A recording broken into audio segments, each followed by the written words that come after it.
এই যে সন্তান যখন টাকা কামায়, আমাদের সমাজের একটা নিয়ম হয়ে গিয়েছে, কেউ কষ্ট নেবেন না আল্লাহর ওয়াস্তে, বাবা টাকা কামায় সন্তানকে চালায়।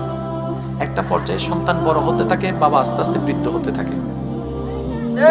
এবার সংসার কার হাতে? সন্তানের হাতে। আর আমাদের সমাজ কেমন জানি একটা মেন্টালিটি হয়ে গিয়েছে, টাকা যার হাতে পাওয়ার তার হাতে। টাকা যদি ছোট ভাইও কামায়, বড় ভাইয়ের দাম কিন্তু সমাজে পরিবার আর দেয় না। ওই বড় ভাইকে, বড় ভাইয়ের বউকে আর কিন্তু সমাজে মূল্যায়ন করে না। সবাই কেমন জানি ওই যে টাকা কামায় তার প্রতি একটা জিনিস থাকে, এটা বেইনসাফি, এটা বড় বেইনসাফি, জিনিসটা ঠিক নয়, এটা আল্লাহ নারাজ হয়ে যায়। শ্রদ্ধার সাথে বলি, সন্তান টাকা কামানো শুরু করেছে, এবার বাবা অবসরে গিয়েছে, কিংবা দোকান ছিল, ব্যবসা ছিল, সন্তানদের করে দিয়েছে, এবার বাবা রেস্টে গিয়েছে। এবার সেই বাবাকে ভিক্ষুকের মতো হাত পেতে থাকতে হয়। সে বাবার বড় গলায় কথা বলতে পারে না, ডাক দিতে পারে না, কারণ বাবার ভিতরে একটা কাজ করে, ওরা তো বড় হয়েছে।